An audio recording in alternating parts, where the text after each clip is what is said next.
Hello guys, welcome to I connect DLR. ಇವತ್ತು Yeshwanthpur branch ನಮ್ದು ಈ coming Friday Yeshwanthpur branch open ಆಗ್ತದೆ. ನಿಮಗೆ ಹ್ಯೂಜ್ ಕ್ವಾಂಟಿಟಿಲಿ ಸ್ಟಾಕ್ಸ್ ಜೊತೆಗೆ ಅನ್ಬಿಲೀವಬಲ್ಸ್ ಆಫರ್ಸ್ ನಡೀತಾ ಇದೆ. ಅನ್ಬಿಲೀವಬಲ್ ಅಂದ್ರೆ ನಿಮ್ಗೆಲ್ಲರಿಗೂ ಒಂಥರ ಶಾಕಿಂಗ್ ಪ್ರೈಸ್ ಇರುತ್ತೆ, ಜೊತೆಗೆ ಎಲ್ಲ ತರ ಗಿಫ್ಟ್ಸ್ ಎಲ್ಲ ಇರುತ್ತೆ. ಈ ಆಪರ್ಚುನಿಟಿನ ದಯವಿಟ್ಟು ಯಾರು ಮಿಸ್ ಮಾಡ್ಕೊಳ್ಳೋಕೆ ಹೋಗ್ಬೇಡಿ. Friday remember 7th November Friday, ಶುಕ್ರವಾರ 3 o'clock ಓಪನಿಂಗ್ ಇದೆ. ಎಲ್ಲರೂ ಫ್ರೆಂಡ್ಸ್ಗೆಲ್ಲ ಈ ವಿಡಿಯೋನ ಶೇರ್ ಮಾಡಿ ಮತ್ತು ಈ ಆಪರ್ಚುನಿಟಿನ ಗ್ರಾಪ್ ಮಾಡ್ಕೊಳ್ಳಿ. Thank you.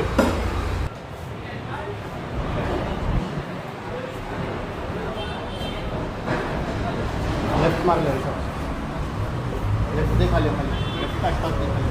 24 काम करो, 25 500 करो.